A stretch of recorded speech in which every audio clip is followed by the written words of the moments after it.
60-second adventures in thought. Number 1. Achilles and the tortoise. How could a humble tortoise beat the legendary Greek hero Achilles in a race? The Greek philosopher Zeno liked a challenge and came up with this paradox. First, the tortoise is given a slight head start. Anyone fancying a flutter would still rush to put their money on Achilles, but Zeno pointed out that to overtake him, Achilles would first have to cover the distance to the point where the tortoise began.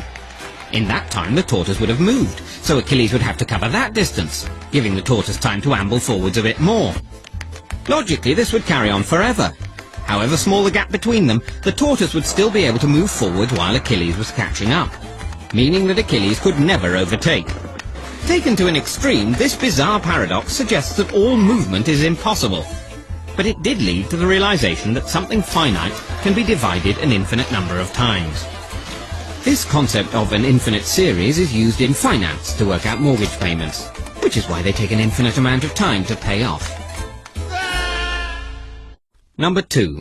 The grandfather paradox. Will time travel ever be possible?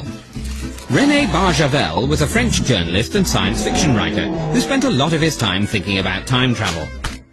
In 1943, Barjavel asked what would happen if a man went back in time to a date before his parents were born and killed his own grandfather. With no grandfather, one of the man's parents would never have been born, and therefore the man himself would never have existed. So there would be nobody to go back in time and kill the grandfather in the first place, or the last place, depending on how you look at it. The grandfather paradox has been a mainstay of philosophy, physics, and the entire Back to the Future trilogy. Some people have tried to defend time travel with arguments like the parallel universe resolution, in which the changes made by the time traveller create a new, separate history branching off from the existing one. But the grandfather paradox prevails. Although the paradox only suggests that travelling backwards in time is impossible, it doesn't say anything about going the other way. Number 3. The Chinese Room. Can a machine ever be truly called intelligent? American philosopher and Rhodes scholar John Searle certainly can. In 1980, he proposed the Chinese Room thought experiment in order to challenge the concept of strong artificial intelligence, and not because of some 80s design fad. He imagines himself in a room with boxes of Chinese characters he can't understand, and a book of instructions which he can.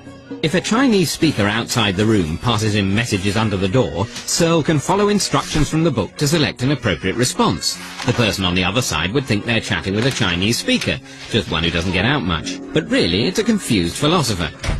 Now, according to Alan Turing, the father of computer science, if a computer program can convince a human they're communicating with another human, then it could be said to think.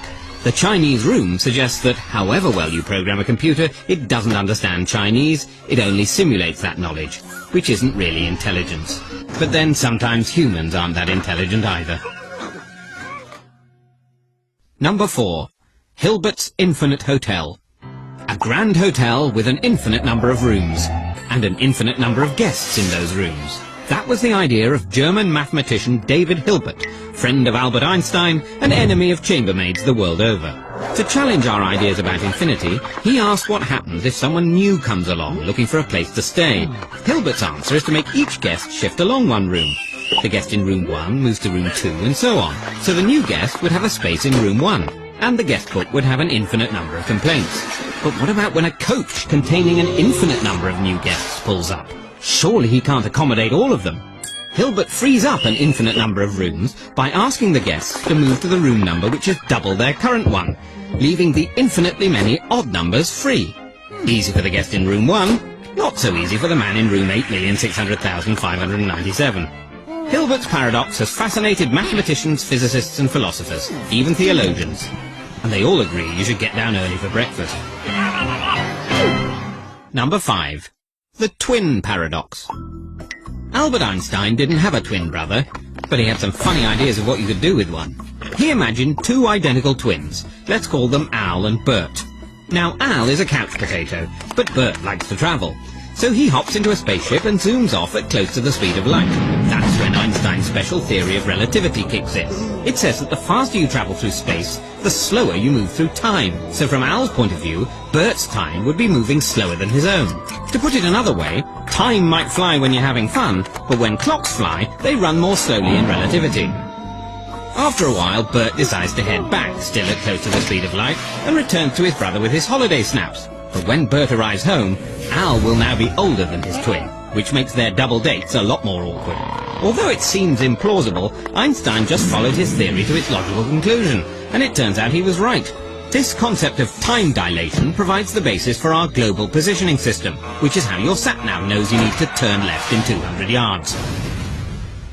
Number 6. Schrödinger's cat.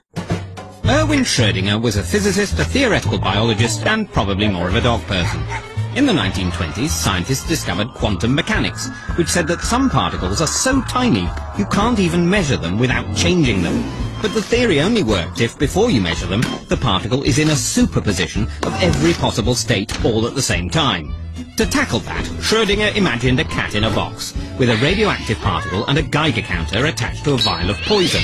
If the particle decays, it triggers the Geiger counter, releases the poison, and bye-bye tiddles. But if the particle is in two states, both decayed and not decayed, the cat is also in two states, both dead and not dead, until someone looks in the box.